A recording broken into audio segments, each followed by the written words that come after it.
This is the story of Pashur. He was a man who served in the temple, wore the robes of a priest, and stood near the holy things of God. But he found himself fighting against the very voice of God instead. He thought he was defending truth, but in the end, he was defending power, and it cost him everything. The lesson: opposing God's truth only leads to disgrace, even in religious positions. Pashur couldn't stop thinking about Jeremiah. It wasn't admiration. It was something stranger than that. He didn't like the prophet. In fact, he found Jeremiah deeply frustrating. But somehow, no matter how hard he tried, he always ended up listening. He listened from behind the pillars. He listened from the gate when no one was watching. He listened even when he told himself he wasn't going to. The way Jeremiah spoke, it was wild and fierce and sad all at once. Like a man trying to stop a fire from swallowing a house, only the people inside refused to come out. Pashur would lean against the smooth walls of the temple and whisper to himself, "He's reckless. He's dramatic. He's dangerous." But deep down, he wondered, what if he's right? That thought scared him more than any Babylonian army ever could. He shook it off. Of course, he was a priest.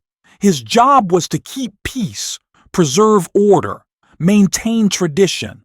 And Jeremiah, he was chaos in sandals.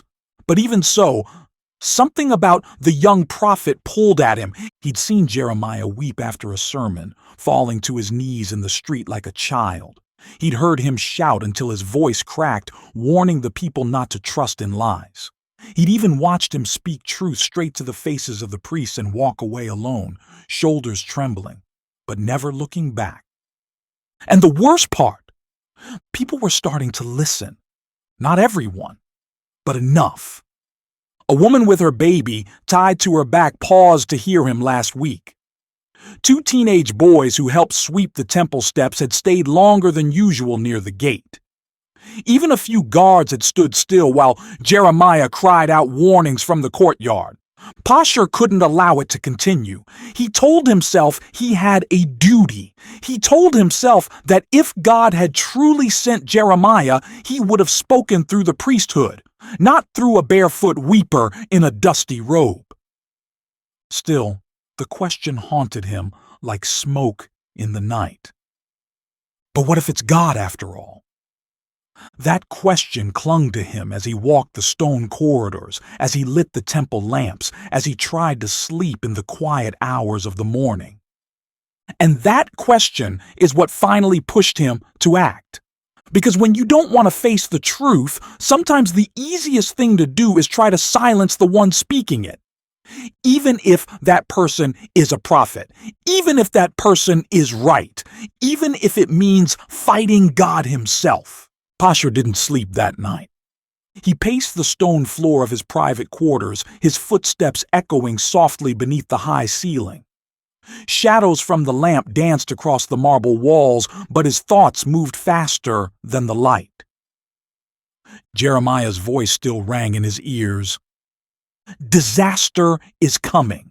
You trust in the temple, but the temple won't save you. He slammed his fist on the table.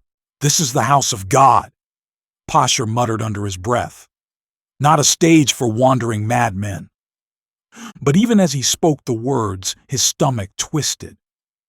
Because deep down, he knew Jeremiah wasn't crazy. He was clear, too clear. Every prophecy had cut like a blade, naming the very sins Pashur had seen but refused to speak of: corrupt offerings, proud officials, empty worship, people pretending to seek God while living however they pleased. And now Jeremiah had started using names, Pashur's name. Just yesterday, in front of the eastern courtyard, Jeremiah had shouted, "And you, Pashur, will see with your own eyes. You will be taken away, and your name will be changed. No longer will they call you Pashur, but terror on every side." Pashur had frozen in place. He'd been walking by unnoticed, or so he thought, but Jeremiah had turned and pointed straight at him. Eyes full of tears, voice full of fire, and every word had landed like a stone. Terror on every side? What kind of curse was that? Pashur gripped the edge of his desk and stared at the flame of the lamp. Then he whispered it out loud, terror on every side. He didn't understand the meaning, but he felt it. For the first time in his priestly life, he was afraid of a man who had no weapon, no army, no title, only a message. By morning, he made his decision. He didn't need to kill Jeremiah. No, that would cause too much of a stir, but he could humiliate him. He could show everyone that the temple would not tolerate rebellion. He could make Jeremiah an example. And so, just before sunrise, while the streets were still soft with dew, Pashur ordered the guards. "Find the prophet," he said, wrapping his robe tight around his chest. "Bind him and place him in the stocks outside the upper gate." The guards looked surprised. But the stocks are for criminals," one of them said. Pashur's voice turned sharp. "Do it." And they did. By midday, all of Jerusalem had seen Jeremiah's twisted figure, hands and feet locked into the wooden frame, head slumped forward. People passed and stared. Some jeered. Others stayed quiet, uncomfortable. But Jeremiah never begged. He never shouted. He didn't even look at Pashur as he walked by. And that silence pierced deeper than any word. Pashur stood proudly at the top of the gate, arms folded, watching the scene below. "Let them see what happens to a man who disturbs the peace," he said to no one. But in the quiet of his heart, he wondered what kind of peace he was protecting. Because that night, for the first time in years, Pashur had a dream he couldn't shake. A city in flames, a name echoing from the smoke. Terror on every side. The morning after the stocks, Pashur walked through the temple with a strange tightness in his chest. Everything looked normal. The priests moved about their duties. Incense filled the air. The outer courts echoed with murmurs and footsteps. From the outside, it seemed as though order had returned. But Pashur felt like something had shifted. He glanced toward the upper gate, the place where he had Jeremiah locked up the night before. Empty. Jeremiah was gone. The stocks stood open, the wood still stained with sweat and dust. A few boys ran past it with a nervous giggle, pretending to shout like the prophet had. One older woman stood nearby, arms folded, shaking her head. "Did he escape?" Pashur demanded, snapping at the guards. "No, my lord," said one nervously. "We released him at first light, as commanded." Pashur narrowed his eyes. "And where is he now?" Before the guard could answer, a voice rang out behind them. "I didn't run." Pashur turned. There he was, Jeremiah, walking straight toward him, limping slightly, face bruised but standing tall. His eyes locked onto Pashur's. "I didn't run," Jeremiah repeated, "because a true prophet doesn't run from pain, and I knew you'd still be here, pretending not to listen." Gasps rippled from the nearby temple workers. Several priests paused. One man tried to step in front of Jeremiah, but the prophet raised his voice. "You thought you could silence me with ropes and ridicule," he said, his voice ringing with a raw, holy weight. "But the word of the Lord burns like fire in my bones, and I can't keep quiet." Pashur's face turned pale. Jeremiah took another step forward. "And you, Pashur, your name has changed," he said slowly, as though carving the words in stone. "The Lord no longer calls you Pashur, but Magor-Missabib, terror on every side." Murmurs spread through the crowd. Pashur's lips parted, but no words came out. Jeremiah continued, eyes locked on him like a storm about to break. Because you have prophesied lies. Because you've twisted your position to protect your pride. Because you've led others to believe everything is fine when judgment is standing right at the door. Pashur took a step back. Jeremiah didn't move. You will witness it, Pashur, he said. You will see your friends fall by the sword. You will see your name become a warning, and you will be taken away into exile. You will go to Babylon, and there you will die. The silence that followed was deep and terrible. Even the birds in the courtyard seemed to stop chirping. Then, slowly, Jeremiah turned and walked away. No one stopped him. No one dared speak. And Pashur stood frozen at the top of the temple steps, trembling beneath his spotless robe. He had never felt so exposed, so powerless, so seen.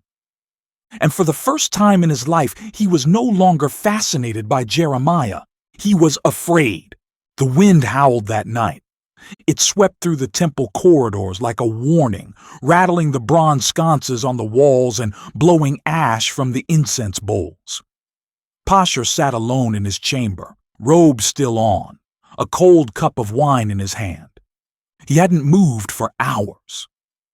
The words still rang in his ears, Magor-Missabib, terror on every side. That name clung to him like smoke. He tried to forget. He tried to call Jeremiah a madman, a troublemaker, a liar. But the way the prophet had spoken, his voice, his fire, it echoed something ancient and unshakable. It felt like truth. And truth, when ignored, becomes unbearable. Pashur stood and shoved the cup off the table.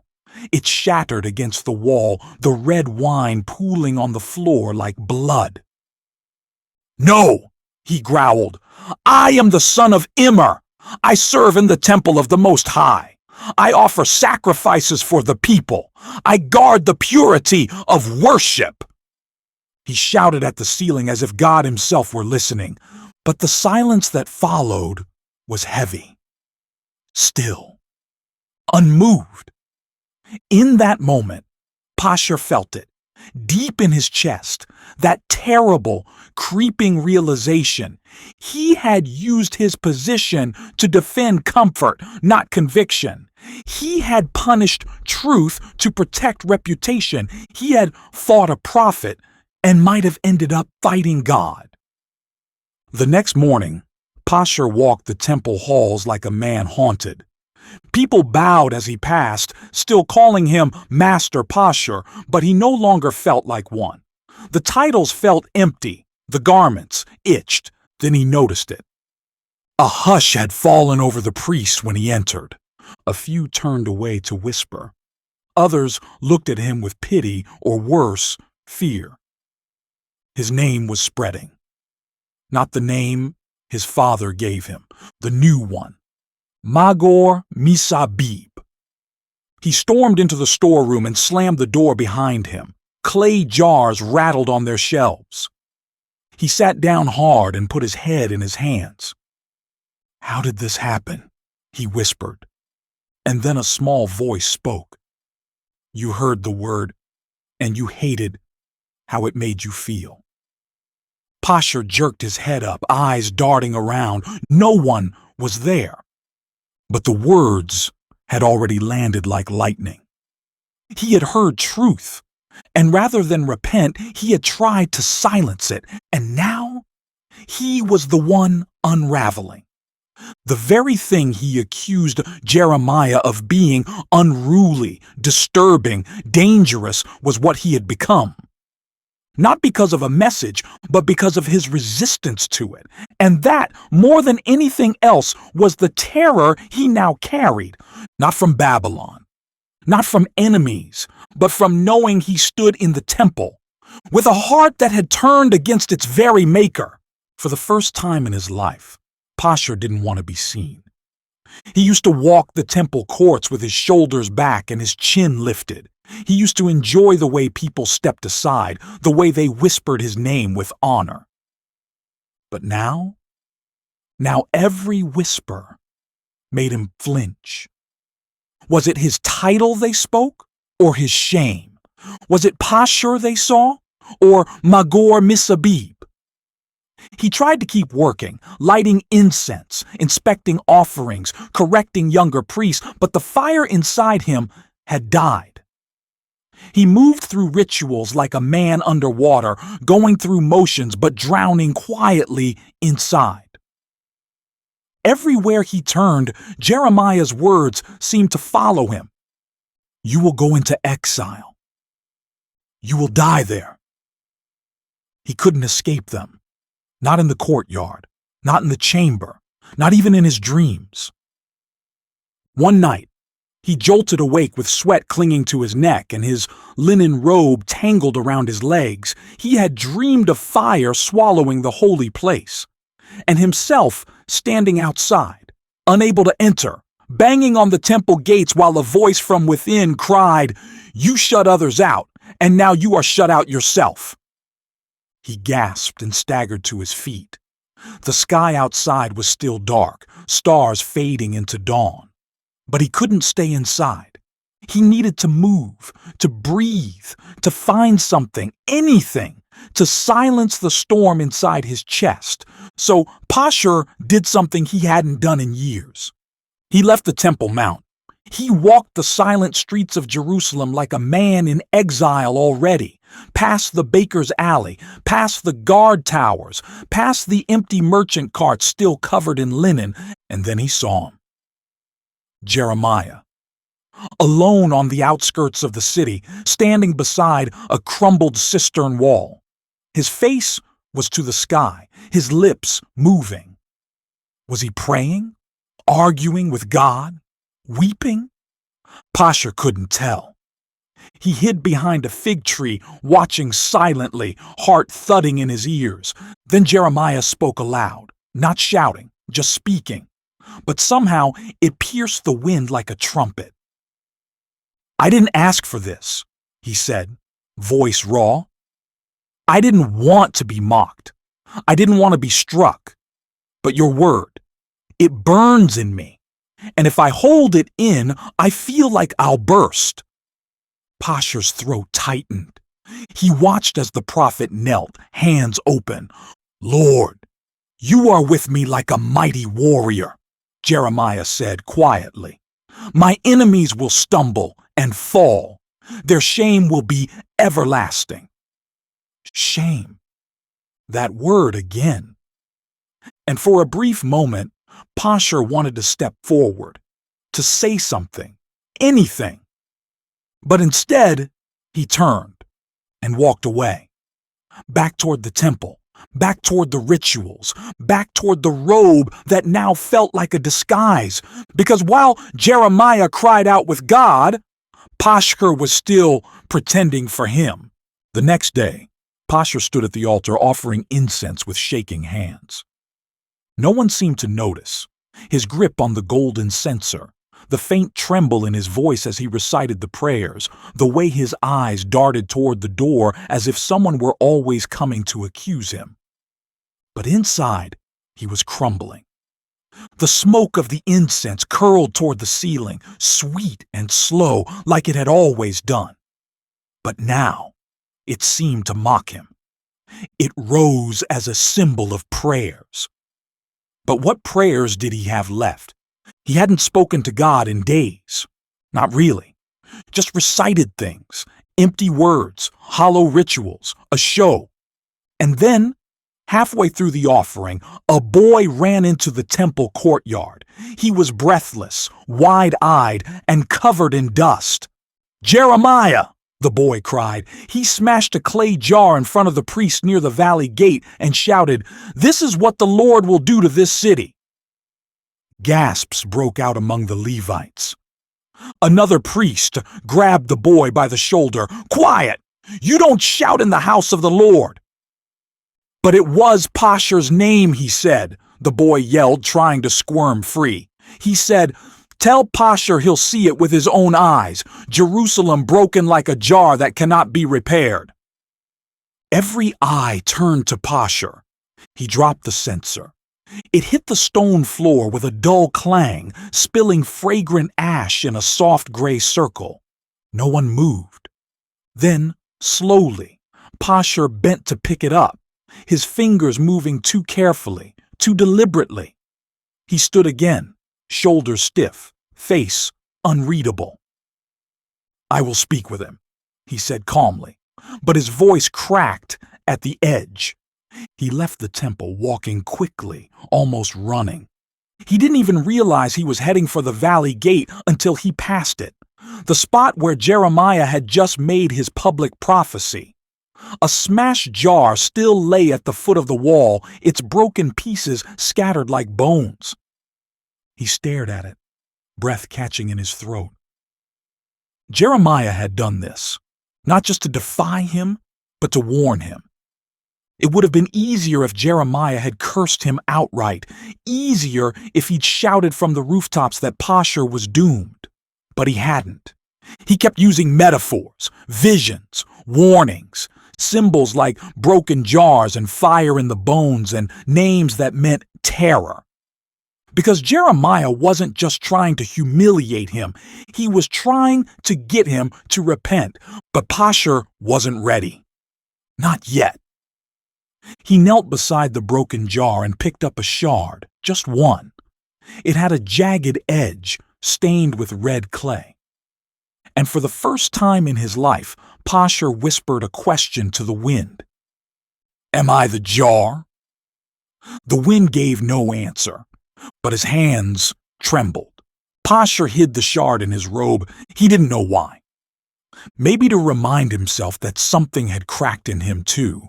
Maybe to prove, if only to himself, that he hadn't gone completely numb. But the more he held it, the more it cut him. That evening, as shadows fell across the temple walls, he stood in the sanctuary long after the others had gone. The golden lampstand flickered gently. The air was heavy with silence. And still, he couldn't shake the feeling that something invisible was watching, judging, calling. He stared at the veil, the great curtain that separated the holy place from the most holy place. No one passed that veil except the high priest once a year. But tonight, Pashur found himself walking toward it, slowly, as if drawn by something older and stronger than fear. He stopped just inches away and whispered, "God of Israel, you see all things." His voice trembled. "You see me." No answer came. Only the soft sound of the lamps burning oil. "I thought I was defending your name," he said. "I thought silencing Jeremiah would protect the temple." He swallowed hard. "But maybe I was protecting myself." The admission came like a whisper, but it echoed inside him like thunder. He pressed his palm against the smooth stone beside the veil. "I know the words, I know the rituals, but I don't know how to come back, not after everything I've done." He closed his eyes. "If you really sent Jeremiah, if I've been fighting you all this time," his voice cracked, "then what happens to me now?" Behind him, the sanctuary remained still. And yet, something shifted, not in the air, but in his heart.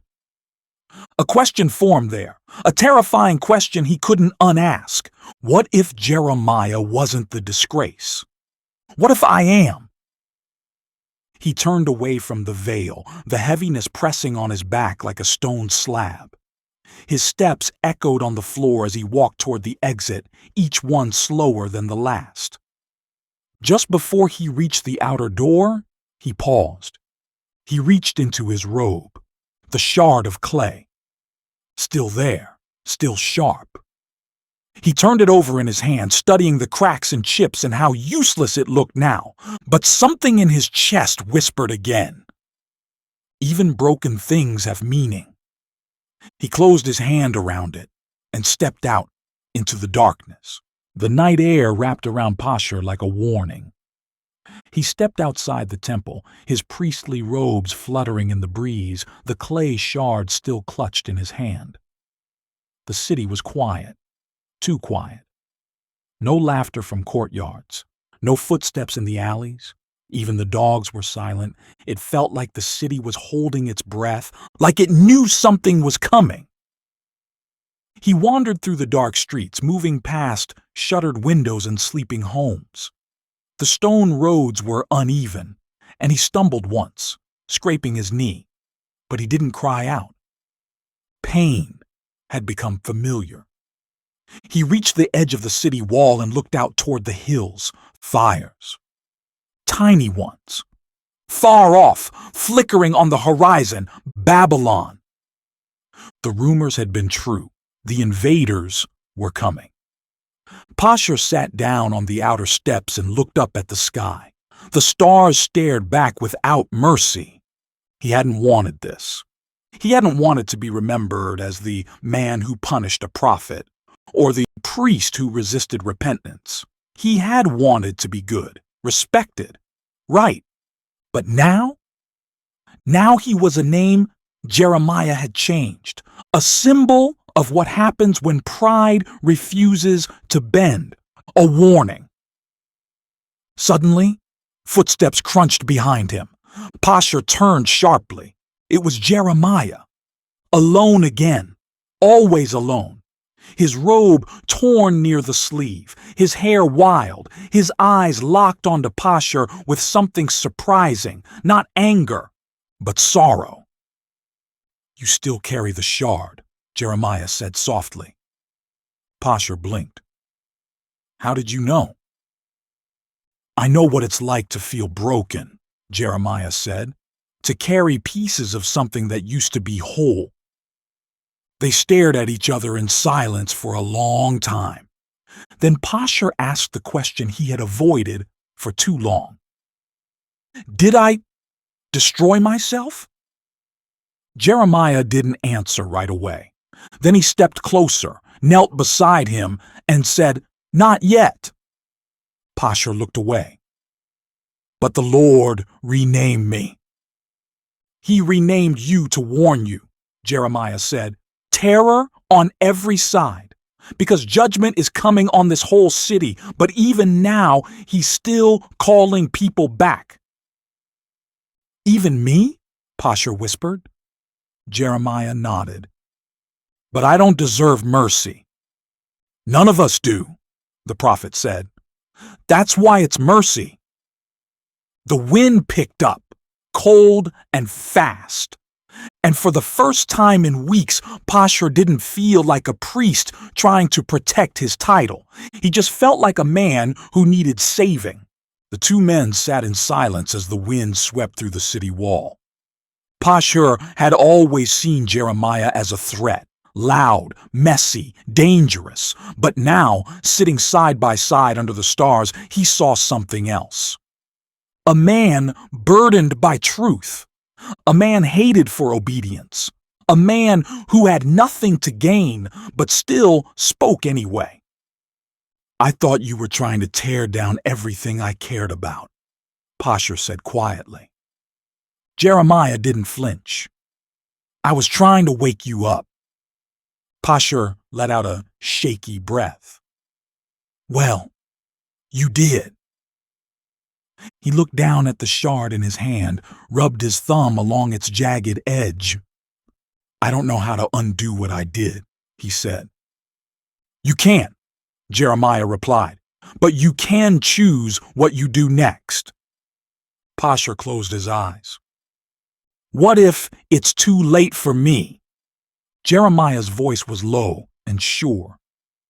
"If it were too late, God wouldn't still be sending warnings. He wouldn't have let you hear them."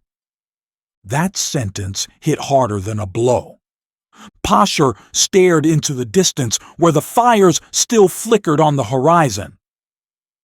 "I thought I was protecting God," he said, "but I think I was just protecting my own comfort, my reputation, my control." He looked over at Jeremiah. "And you lost all of that and still spoke." Jeremiah gave a tired smile. "It's not bravery. It's obedience. Sometimes I want to quit every day." They sat in silence again. No more arguing, no more pretending, just two men staring down a coming storm. Finally, Pashur stood. "I have to go back." Jeremiah raised an eyebrow. "To the temple?" Pashur nodded. "Yes, but not to pretend anymore." He glanced at the broken clay piece in his hand. "I think it's time someone warned them from inside the gates." Jeremiah stood too slowly. "You might be hated. I already am. They might exile you." "They exiled the truth first." Jeremiah studied him, then gave a single nod. "You may no longer be Pashur, the son of Immer," he said, "but if your heart belongs to the Lord now, then you're not Magor-Missabib either." Pashur's eyes welled with tears he didn't know he'd been holding in. "Then what am I?" Jeremiah looked at him with the tenderness of a man who knew loneliness too well. "You're what we all are," he said. "A broken vessel with a choice." By morning, the sky was gray, not stormy, just heavy, like the earth itself was waiting. Pashur stood at the edge of the temple gate, staring up at the place that had once made him feel untouchable. Now it made him feel small. He took a deep breath and stepped forward. Every stone of the courtyard felt louder beneath his sandals than he remembered. Each step was like a drumbeat in his chest. He passed the same pillars he'd once hidden behind to eavesdrop on Jeremiah. The same courtyards where he'd silenced truth with tradition. He saw familiar faces, and they saw him. Their eyes narrowed. A few priests whispered. One scoffed and turned away. He kept walking. When he reached the center court, he didn't stop at the altar. He didn't take up a censer or a scroll. He climbed the temple steps, not to perform a ritual, but to speak. For the first time, Pashur raised his voice not to command, but to confess. "Brothers!" he shouted. Heads turned. A hush fell. I was wrong." He could feel their stares digging into his robe like needles. "I fought against a prophet of God. I mocked the warnings. I wore the robes of righteousness, but carried a heart full of fear and pride." Murmurs rose. Someone gasped. "I used my position to punish obedience. I protected the temple while ignoring the God who fills it." He pulled the clay shard from his robe, lifted it high. This was once a jar, a vessel with purpose, and now, broken, it cannot hold anything. He looked at it, then back at them. "That's what I became, a man of form with no truth inside." He took a deep breath. "But the Lord still sent warnings, still called to me, and I choose to listen now." The crowd was silent. Even the wind had stopped. "I'm not asking for your approval," he said, voice shaking. "I'm asking for your repentance. Judgment is coming, not because Jeremiah said so, because the Lord said so." He dropped the shard. It hit the stone and cracked further. But mercy still stands, even now. Then he stepped down, and no one stopped him, not a single priest, not even the high priest.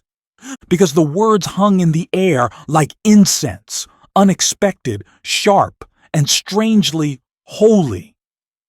For the first time, Pashur didn't feel like a man trying to be respected. He felt like a man finally set free. Pashur didn't wait for applause. He didn't expect forgiveness. He didn't even look back as he walked through the temple courtyard, past the stunned faces, past the sacred shadows that once felt like protection but had become a prison.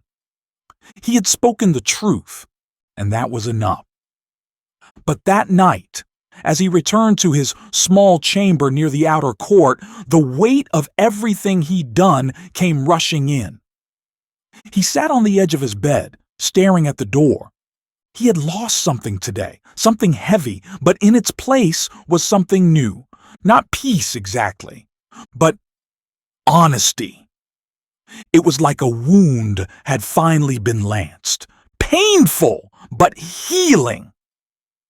There was a knock at the door. Pashur tensed. Yes? It opened slowly, and a familiar voice answered. I didn't think you'd stay, said Jeremiah, stepping into the room. Pashur stood, startled. I thought you'd left the city. Jeremiah shrugged. I leave when God tells me to, not before. They stood in silence for a moment. Then Pashur did something he never imagined he'd do. He bowed. Not deeply, not as a show. Just enough to say, I was wrong. I see it now. Jeremiah didn't mock him. He didn't gloat. He just looked at the man who once bound him in stocks and offered a hand. Pashur grasped it. Do you think there's still hope for us? Pashur asked quietly. Jeremiah gave a tired half smile. There's always hope, but sometimes it comes after everything else is stripped away. Pashur nodded slowly. I've spent my whole life trying to preserve the temple, the laws, the structure. I thought that was faith. And now? Jeremiah asked. Now I think faith might be letting go of control, Pashur said, and clinging to the voice of God even when it ruins your reputation. Jeremiah looked at him, eyes soft. Now you're starting to understand. The prophet turned to leave but paused at the door. The city will fall, he said. You know that now. Pashur nodded. Yes. And the people will be taken, Jeremiah added. I know, Pashur said, but there will be a remnant. God always leaves a remnant. Then he was gone. And Pashur stood there, in the doorway of his tiny chamber, holding on to one final hope that maybe, just maybe, he could be part of it. The next morning came like a sigh. No horns, no shouting. Just quiet clouds crawling across the sky as if even the heavens were holding back. Pashur didn't dress in his finest robes that day. He wore a plain tunic. No golden sash. No rings, no symbols of rank or tradition. He walked the temple halls like a man unburdened, though not unmarked. Some priests stepped away when they saw him, others stared, trying to understand who this new man was. Pashur didn't explain. He didn't need to. Instead, he gathered the younger priests and Levites and took them to the corner courtyard. Not to train them in rituals or recite rules, but to teach them something deeper.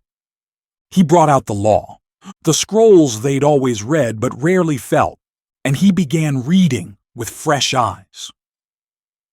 I desire mercy, not sacrifice, Pashur read aloud, a broken and contrite heart. O God, you will not despise. A few of the young men exchanged glances. One of them finally asked, Master Pashur, what changed you? He paused, then said, Truth. Truth changed me, but not the kind you memorize, the kind that cuts you open and puts you back together again. He took a deep breath and looked them all in the eyes. "I once punished a man for telling the truth. I thought I was defending God's house, but I was really just defending my image. Don't make the same mistake." The courtyard was still. Then one of the younger boys, barely more than a teenager, raised his hand slowly. "Do you still believe God can use you? After everything?" Pashur didn't answer at first. He walked over to the altar wall, reached into the pouch at his side, and pulled out the shard. That same broken piece of pottery from Jeremiah's warning. He held it up. "This used to be part of a vessel," he said. "Now it's broken, cracked, unusable." Then he smiled faintly. "Unless the potter chooses to use it again." The younger priest whispered, "Like us." Pashur nodded. "Exactly like us." The wind stirred through the courtyard, rustling the fig leaves above them. It wasn't loud. It wasn't dramatic. But it felt holy. Like something was shifting, not just in the city, but in them, in him. And though the fires of Babylon still flickered in the distance, inside the temple that day, something sacred had been rebuilt. The sun was beginning to set, but the city was far from peaceful. Whispers swept through Jerusalem like dry leaves blown by the wind. Everyone had seen it. The Babylonian army was now fully surrounding them. Their chariots glimmered in the distance like creeping shadows. Siege towers were being raised on nearby hills, and from the watchtower, smoke could be seen rising from the villages beyond. Still, inside the temple courtyard, a different kind of battle was unfolding. Pashur stood before a small group of young priests, speaking openly, not as a superior, but as a man finally free from hiding. "The judgments Jeremiah warned us about," he said, his voice steady but heavy, "are no longer coming. They are here." The younger priests glanced at each other, fear flashing across their faces. "But Master Pashur," one of them stammered, "this is Jerusalem. God promised to protect this city, didn't he?" Pashur let out a long breath, nodding slowly. "Yes, he promised. But his promise was never to protect our idolatry. His promise was never to protect empty rituals. We've worshipped the building, not the God who fills it. And now, God is tearing down the very thing we trusted." He paused, letting his words settle like dust. One of the older Levites shifted uncomfortably. "But you were one of us," he said softly. "You enforced the law. You silenced Jeremiah." Pashur swallowed hard. "I did. And for that, I deserve no honor. I deserve judgment, too." The air grew heavier. "I wore these robes thinking I was a gatekeeper for holiness," Pashur continued, "but I was guarding my own pride, my reputation, my control." He looked them each in the eye. "Don't follow the same path." A long silence followed. The distant sound of hammering siege engines echoed from the hills. Finally, one young priest, barely more than a boy, spoke in a trembling voice. "Master Pashur, if even you can turn and confess, is there still hope for the rest of us?" The question struck deep. Pashur closed his eyes for a moment. When he opened them, his voice dropped lower, like a father speaking to his sons. "There is always hope," he said gently. "As long as we are breathing, God's mercy still reaches for us. But you must let truth break you. You must allow him to break your pride." He reached into his robe and held up the small clay shard he always carried. The broken piece of pottery that once came from the jar Jeremiah shattered. "This is what happens when we fight against the truth of God," he said softly. We crack. We break. But even broken vessels can be reshaped in the hands of the potter. The priests leaned forward, listening now with wide, solemn eyes. Even the older Levites who once resented his change stood frozen, strangely humbled. Pashur's voice grew stronger. "We may lose this city," he said. "The walls may crumble. The temple may burn. But if our hearts finally turn back to Him, then even in Babylon, God will plant seeds for a future we cannot yet see." The words fell like rain on dry soil. And for the first time, Pashur saw something begin to sprout, not a rebellion, but a repentance. The young priests huddled closer together, some bowing their heads, others quietly whispering prayers for forgiveness. As the sun dipped lower behind the hills, the courtyard filled with whispers, not of gossip or blame, but of broken hearts crying out to God. Pashur stood quietly among them, and for the first time in his entire priestly life, he finally felt like a true servant of God. Pashur, a 60-minute audio story. Rewritten, part 14 of 14, final chapter. Biblical lesson: opposing God's truth only leads to disgrace, even in religious positions. The following morning came heavy with dread. The Babylonians had drawn closer overnight. Their war horns blared through the valleys. The people of Jerusalem crowded the city streets, weeping, bargaining, pleading with God as if last-minute desperation could erase decades of rebellion. But inside the temple, something quieter was happening. Pashur and the group of younger priests gathered once more. They had no scrolls to read from that day, no ceremonies to perform. The outer court was nearly empty, smoke already rising from neighborhoods beyond the walls. "We've done all we could do," one of the young priests whispered. Pashur nodded. "We did what mattered most. We told the truth." Outside the temple gates, the sound of soldiers echoed, footsteps, shouting, iron clashing against stone. Soon the Babylonians would take the city fully. Pashur led the priests in a simple prayer. "Lord," he whispered, "even now we belong to you. Whether we stand or fall, whether we remain or are taken, we are yours." The prayer finished. The last echo faded. Then came the loud, final cracking sound. The main gate of the city burst open. The enemy had entered. Screams erupted in the distance. Fires climbed toward the sky. Pashur turned to his small group. "Do not resist them," he said softly. "Our battle is not with swords, it's with our hearts." Moments later, Babylonian soldiers stormed into the temple court. They did not recognize Pashur. His fine robes were gone. His titles were gone. He looked like any other man, humble, ordinary, nameless. But in God's eyes, he was finally free. They were chained and led through the streets, past burning homes and crumbling walls. Mothers wept. Children clung to fathers. Shouts of terror filled the air. But within Pashur's heart, there was peace. He whispered to the young priest walking beside him, "Exile is not the end." The young man looked at him through tears. "But the city is destroyed."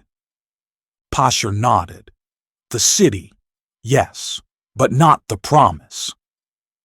They passed the smoldering ruins of the temple, the holy place, the sanctuary he had once idolized, now a heap of flame and ash. Pashur bowed his head as they walked. "I thought I was protecting God's house," he whispered. "But now I see, God never needed walls. He wanted my heart." And with every painful step toward Babylon, Pashur carried something he had never held before. Not pride, not position, but something far more precious, a heart fully surrendered to God.